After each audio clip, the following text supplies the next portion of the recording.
Hi.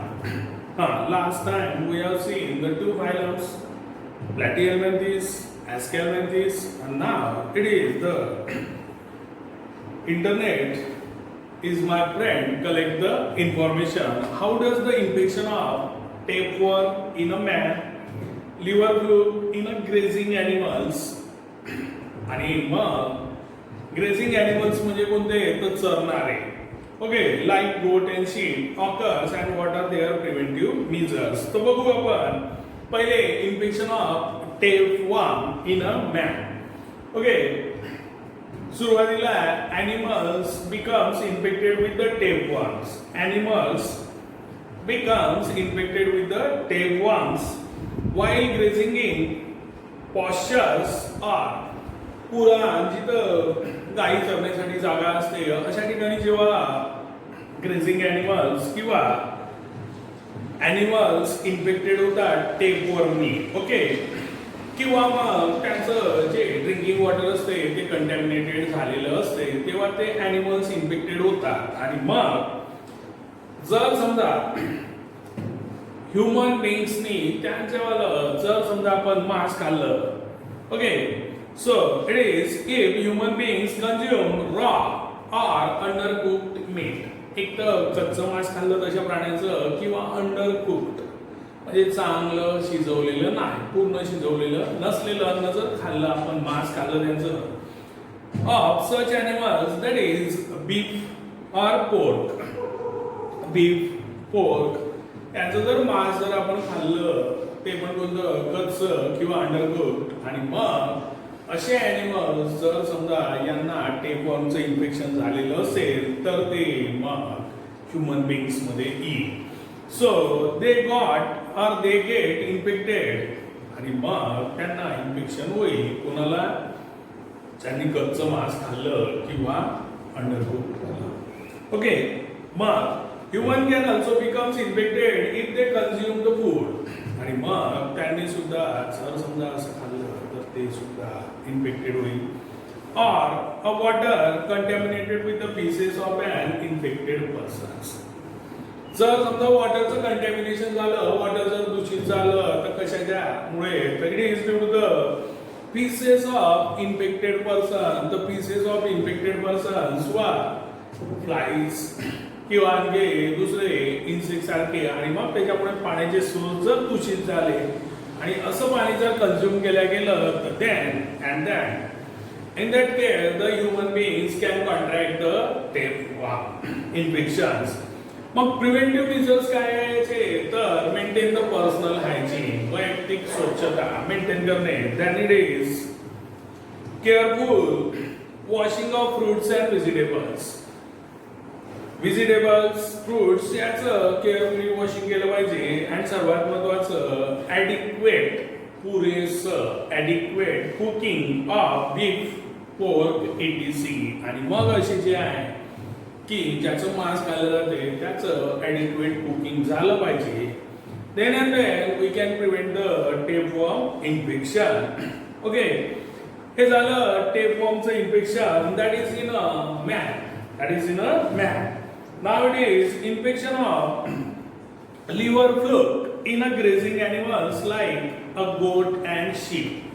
गोट आणि ship मध्ये जे ग्रेझिंग ॲनिमल्स असतात त्याच्यामध्ये होणारं लिव्हर फ्लूकचं infection liver flukes are found in aquatic environment मग लिव्हर फ्लूक्स कुठं सापडतात तर ॲक्वेटिक एन्व्हायरमेंट मध्ये सापडतात जिथं पाण्याच्या सोर्सेसच्या ठिकाणी ॲक्वेटिक एन्व्हायरमेंट किंवा पाण्याचे जे काही साधनं आहे संसाधनं आहे त्याच्यामध्ये such as slow moving streams हळुवारपणे वाहणारा ओढा okay slow moving streams irrigation channels इरिगेशनसाठी जे चॅनल्स दिलेले असतात अशा ठिकाणी लिव्हर फ्लूक आढळतात where they can lay their eggs आणि मग ते तिथं त्यांची अंडी टाकतात they can lay their eggs these eggs on hatching develop into the larvae आणि मग ते अंडे टाकल्याबरोबर हॅचिंग झाल्याबरोबर त्याचं डेव्हलपमेंट होते in the larvae okay which live is an intermediate host आणि मग ते जे लार्वे झालेले आहेत तयार तर ते इंटरमिडिएट होस्ट मध्ये ग्रो होतील म्हणजेच काय स्नेल्स मध्ये गोगल काय स्नेलच्या शरीरात ते लार्वे ग्रो होतील कुठं स्नेलच्या शरीरात इंटरमिडिएट म्हणजे मध्यस्थी होस्ट ओके आणि मग the larvae develop into it is cercaria CERCARIA आणि मग लार्वेचे डेव्हलपमेंट सर्कॅरियामध्ये होईल in the body of snails which then swim in a water आणि मग ते स्नेलच्या शरीरात डेव्हलप होतील आणि मग ते swim in a water until they found a grassy vegetation आणि मग ते काय होऊन जाईल स्विम होती पाण्यामध्ये आणि मग कुठपर्यंत स्विम होतील तर जिथपर्यंत त्यांना ग्रासी व्हेजिटेशन सापडणार नाही की मग ग्रासच्या सारख्या ठिकाणी अशी जर जागा सापडली की ते तिथे जाऊन थांबतील so until they find the grassy vegetation and then form cyst like metacercaria आणि मग तिथे जाऊन ग्रासी व्हेजिटेशन वर जाऊन ते सिस्ट फॉर्म करतील and that is called as metacercaria आणि मग ते ग्रासवर पोहोचले आता जेव्हा असं ग्रास जेव्हा इटर केलं ग्रेझिंग ॲनिमल्सनं तर then they contract the liver fluke infection तर बघा when such grass is eaten by grazing animals like goat and sheep, the cyst enters their intestine. आणि मग जी cyst form झाली होती, that will enters in the intestine of the goat or sheep, and the cyst enters their intestine and migrates into the liver and further develops and matures into an adult in their bile duct. आणि मग intestine मधनं liver कडे जाईल आणि मग liver मध्ये बाईल duct असते तर त्याच्यामध्ये मग यांचं डेव्हलपमेंट होईल मॅच्युअर्ड होईल आणि मग त्याच्यापासून इन्फेक्शन होऊन जाईल okay that it is management techniques such as fencing the areas that harbour the snails मग जिथे स्नेल्स असतात आणि मग जिथं आपण की गुरांना किंवा शीप गोटना चरण्यासाठी पाठवतो तर अशा एरियामध्ये तिथं जिथं स्नेल्सचं प्रमाण जास्त असते तिथं फेन्सिंग करायला पाहिजे fencing means compound okay during wet areas of pasture or grazing in a dryer pasture avoiding snail infected area for grazing animals etc आणि मग जिथे पॉस्चर्स असो किंवा एखादा ड्रायर पॉस्चर्स असो वेट एरियाज असो पॉस्चरचा किंवा ड्रायर एरियाज असो पॉस्चरचा पुरण की जिथं ॲनिमल्स ग्रेज करतात ते अशी मोठी जागा गवताळ प्रदेश राहते त्याच्यामध्ये मग स्नेल जिथं असेल तो वेटर असो का ड्रायर असो अशा ठिकाणी जनरली अवॉइड करायला पाहिजे ग्रेझिंग ॲनिमल्स कारण त्यांच्यापासूनच लिव्हर फ्लूचं इन्फेक्शन होते okay then it is another question, how does the infection of roundworms like Ascaris, Ascaris means intestinal worms, filarial worms, हत्तीबाया रोग, काचा जंतू किंवा कृमी, and it is plant nematodes occur and what are their preventive measures and treatment. आता एस्कॅरिस कसं होते filarial worms infection कसं होते किंवा प्लांट्स मध्ये निमॅटोड्स कसं इन्फेक्शन होते आणि त्याचे प्रिव्हेंटिव्ह मेजर्स काय आहेत तर ते आपल्याला बघायचं आहे okay infection of round worms like ascaris आणि एस्कॅरिसचे इन्फेक्शन ह्यूमन बीइंग्स मध्ये होते ascaris is an intestinal endoparasites in humans and causes ascariasis आणि मग हा जो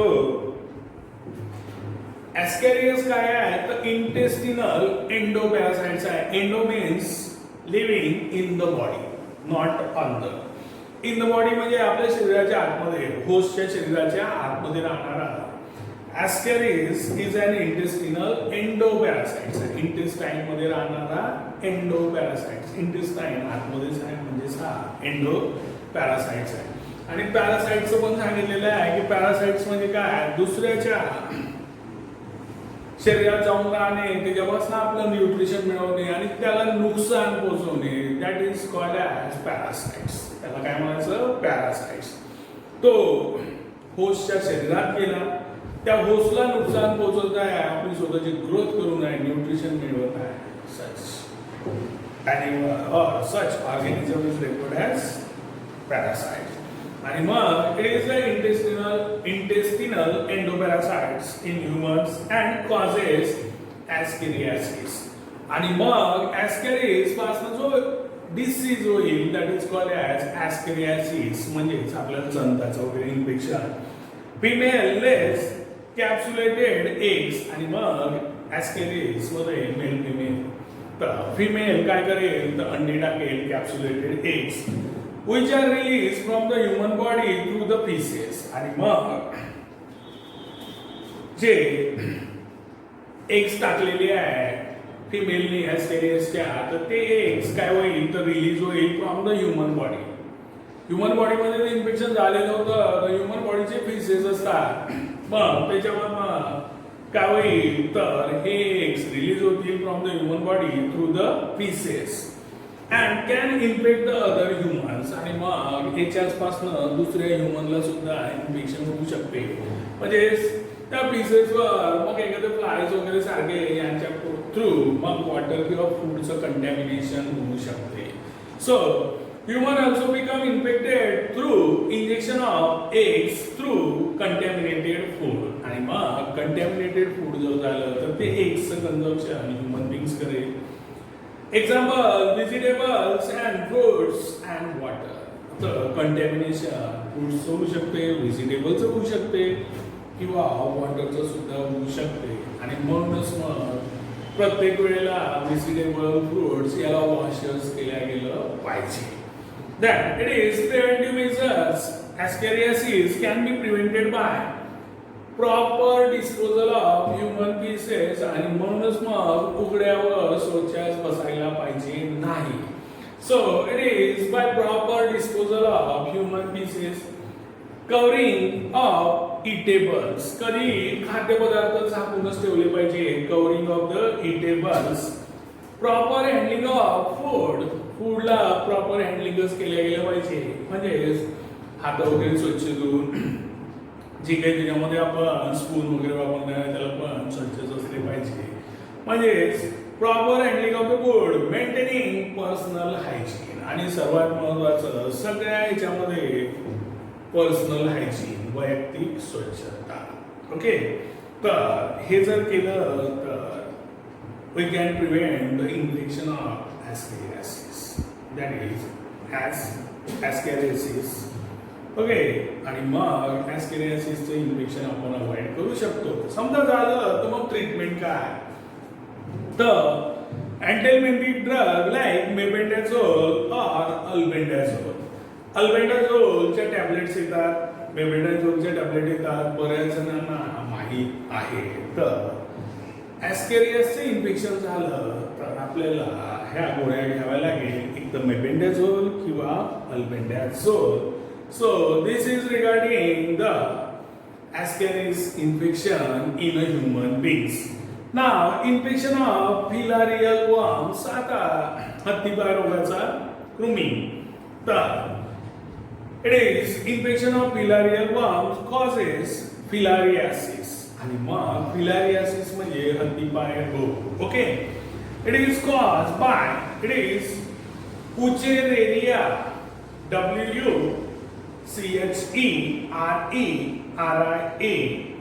उचेरेरिया. It is bancrofti. BANCROFTI. It is wuchereria बॅनक्रॉफ्टी.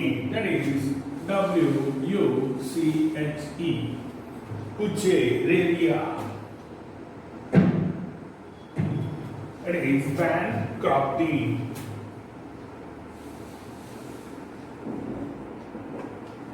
BANCROFTI, which is found in lymph vessels. Lymph vessels मध्ये सापडतील. It is Uchereria bankruptci and lymph nodes of man. आणि मग lymph nodes of man मध्ये पण सापडेल. This is the primary host. सर्वात सुरुवातीचा host जो असेल तो मॅन असेल आणि त्याच्या लिम्फ वेसल्स किंवा लिम्फ नोड्स मध्ये सापडेल. These parasitic roundworms need a secondary host, that is Aedes and Culex mosquitoes. आणि मग याला प्रायमरी होस्ट आपण झालो की आपल्या लिम्फ वेसल्स किंवा लिम्फ नोड्स मध्ये सापडेला. ओके, पण याला सेकंडरी होस्ट पण पाहिजे आणि मग तो मॉस्किटो एडिस किंवा aedes and culex mosquitoes to complete their life cycles. आणि मग त्यांची लाईफ सायकल कम्प्लीट करण्यासाठी त्यांना सेकंडरी होस्ट पाहिजे mosquito. When infected mosquito bite humans, आणि मग हा जो इन्फेक्टेड मॉस्किटो आहे ज्याच्या शरीरात फिलारियल वर्मची लाईफ सायकल कंप्लीट झालेली आहे, मग अशा मॉस्किटोने जर आपल्याला चावलं, when infected mosquito bite humans, microfilaria get injected. आणि मग जे काही मायक्रोफिलारिया आहे ते आपल्या शरीरात इंजेक्ट होतील in the blood of the humans. आणि मग ते ब्लड मध्ये एंट्री घेईल and that causes filariasis. आणि मग त्याच्यामुळे मग हत्तीपाय रोग होईल. तर सरळ आहे आता मॉस्किटो पासून होणारा तर सर्वात पहिले कमीत कमी एक्सपोजर असलं पाहिजे मॉस्किटोला म्हणजे मॉस्किटो बाईट अवॉइड झाले पाहिजे. आणि मग आपल्याला थोडी माहिती आहे हा फिलारियल आहे की कोणता आहे. Then filariasis can be prevented by avoiding exposure to mosquitoes by using insecticides. insecticides वापरले पाहिजे, इन्सेक्ट रिपेलंट्स वापरले पाहिजे की ज्याच्यामुळे इन्सेक्ट्स येणारच नाही, रिपेलंट्स. ओके, और वायर गॉजिंग डोअर्स किंवा मग डोअर्सला वायर गॉजिंग लावल्या पाहिजे, वायर्स जाळ्या. and windows to check the entry of the mosquitoes. आणि मग अशा प्रकारे आपण मॉस्किटोज पासून प्रोटेक्शन करू शकतो की wire gauging doors and Windows आणि मॉस्किटो नेट. तर याच्यामुळे मग आपल्याला प्रोटेक्शन मिळेल.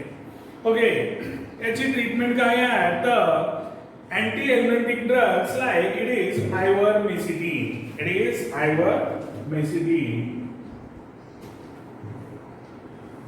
ivermectin, MECTIN,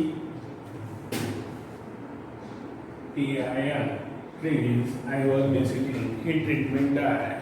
याच्या मेडिसिन्स घ्याव्या लागतात. ही मेडिसिन्स ivermectin कशासाठी filariasis. Okay, so this is the anthelmintic drugs to cure the filariasis or to avoid the further spread of this disease. Infection of plant nematodes. आता plant मध्ये निमॅटोड्स infection आहे. आतापर्यंत जे आपण ह्यूमन बीइंग्स पाहिले, आता plants. Some nematodes attack the root, stem, foliage and flowers of plants. मग काही निमॅटोडचा जो अटॅक असते तो प्लांटच्या सगळ्याच पार्टवर होते. It is like root, stem, foliage जे काही आहे पालापाचोळा त्याच्यावर सुद्धा याचं इन्फेक्शन होते. and flowers of plants. Such parasitic nematodes have a piercing mouth parts. आणि मग यांच्या जो हा असते निमॅटोड्स त्यांच्या जो पिअर्सिंग माउथ पार्ट्स म्हणजे पिअर्स करणारं आतमध्ये टोचल्या जाणारं म्हणजेच काय होईल त्या पानाला असे होल्स पडतील टोचल्या जाईल. सो पिअर्सिंग माउथ पार्ट्स आणि त्या जो पिअर्सिंग माउथ पार्ट्स असते that is called as a stylets. It is called as stylets. STYLETS stylets. हा nematodes ला piercing mouth parts असते. Okay, the roots infected with nematodes shows root galls.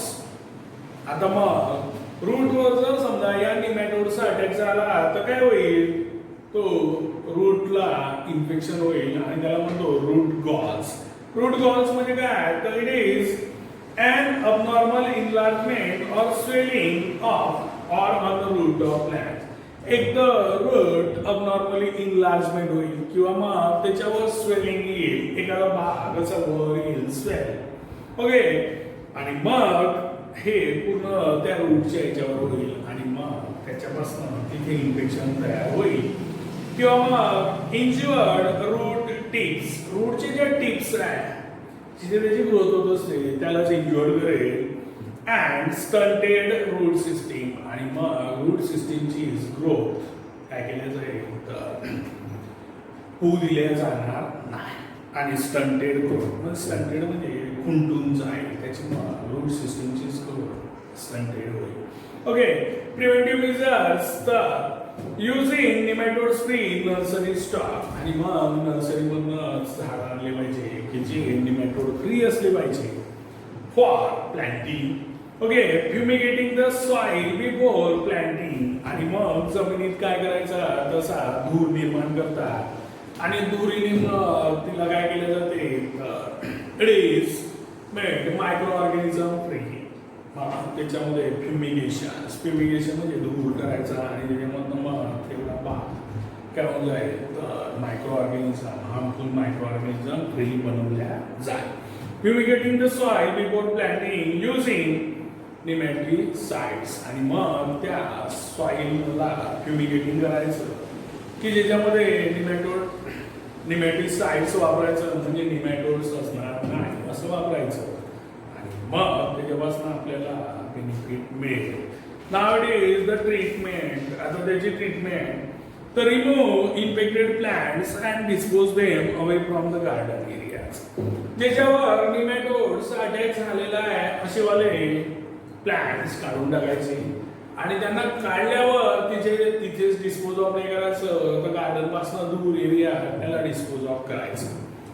Soil solarization, सॉइलचं solarization करता येते, म्हणजेच soil solarization म्हणजे काय तर सॉइलचा surface प्लास्टिकने cover करून ठेवून द्यायचा, आणि मग ज्याच्यामधनं की सनलाईट आतमध्ये पास झाला पाहिजे आणि ती सॉइल गरम झाली पाहिजे, आणि मग याच्यामुळे आपण काय करू शकतो तर पॅथोजन्स किंवा त्याच्यामध्ये वीड्स असेल तण, किंवा मग पॅथोजन म्हणजे a disease causing organism, that is micro organism, disease causing micro organisms, आणि मग त्या याच्यामुळे असे पॅथोजन्स किंवा वीड्स किल केल्या जाईल. That is called as soil solarisation. Soil surface is covered with a plastic which allows sunlight to pass through it. The plastic मधनं sunlight pass होईल, आतमध्ये जाईल, and heat up the soil, आणि त्याच्यामुळे soil काय होईल तर heat up होईल. To heat up the soil to temperature, अशा टेम्परेचर पर्यंत ती heat up होईल. That can kill the pathogens and weeds, आणि मग तिथे पॅथोजन्स आणि वीड्स किलिंग केल्या जाते, आणि मग अशा याला म्हणायचं soil solarisation. So this is from the collect the information on page number 69. So I will stop here. Next time it is phylum annelida, अर्थवर्मचा अर्थवर्म ज्याला बिलॉंग्स करते तो phylum annelida. Till then bye.